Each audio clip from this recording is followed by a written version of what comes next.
Hey guys, Harvey here from Hutch's Welding. I'm here to give you a shop update, show you what we got going on in the shop. First of all, we got this 2020 Super Duty F350 that we're doing air suspension system on. We already have one developed for like a slam vehicle, fully laid out on 24s. But what we got going on here is the lifted version. As you can see here, we got the upper bag mount set up. And this is the collapsed height, which is actually the stock ride height. We're going to be doing essentially a 6-inch lift on air suspension. We're still waiting on some front end components to finish up the front, but the back's pretty much all done.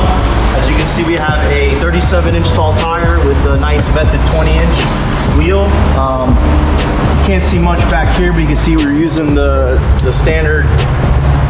You can see we're using our 3-link setup that's identical to the slam version. The only difference is we reposition the upper bag mount, and we're gonna try to make this bolt on so everything's really nice and easy and simple for everyone. That's it for that. We got our 300 that we're working on. We started making some parts for it. We have a rear jack point that we developed. We're working on a rear bumper. We got our engine for the van. Before we talked, we had the valve covers on. Now you can see that without the valve covers, you have the coils that actually hide underneath it, which is really nice. It gives it a really clean look. But you can see how this is nicely tucked away. This will be our little oil fill.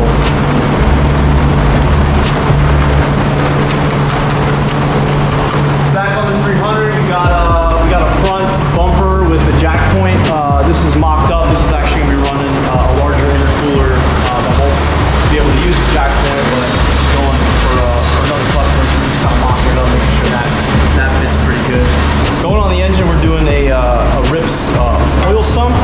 As you can see here, it's really nice and baffled, gives you a little bit more capacity. We're just modifying it a little bit to fit, because this is a swap, RV going into a 300, so we had to do a lot of modifications to get it to fit. We did build custom mounts, solid mounts, and we modified the cross member.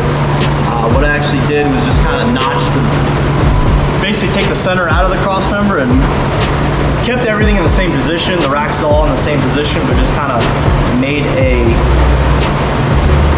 extended lower plate to be able to clear the oil pan. And then just to give it some added support, I did a little thimble die overlay, a little trophy truck style action there. The van's pretty much ready to roll. As soon as we get some room, we'll be able to throw this back on the lift, separate the body from the frame, slide the engine in, and get this thing fired up. Moving on to our F100 build. Got our twin turbo Coyote setup. Using our super extra badass Zona turbos. We do have some nice firewall panels from LS Fab, and we have our equal length headers that we just finished up. Let's see if we can take a look at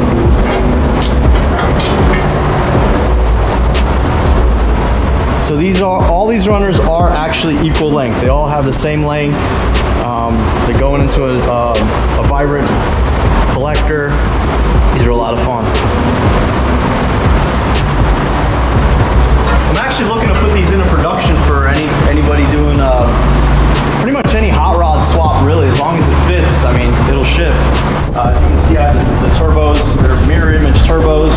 They call them their Echo line, which they actually mirror each other. So when building like a nice hot rod or street truck or anything, really, it just gives it that aesthetically pleasing, symmetrical look.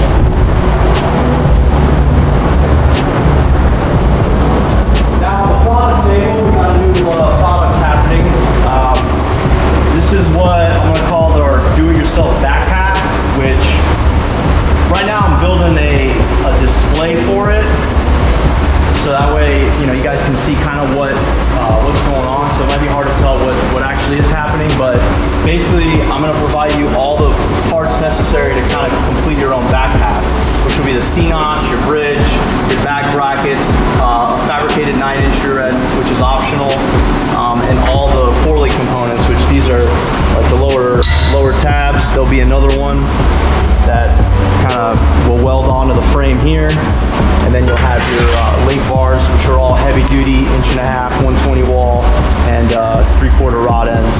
So this will be like your lower link, and then it'll be a triangulated 4-link, which will, again, there'll be a tab there, and then another crossbar up here. So there'll be more to come with that.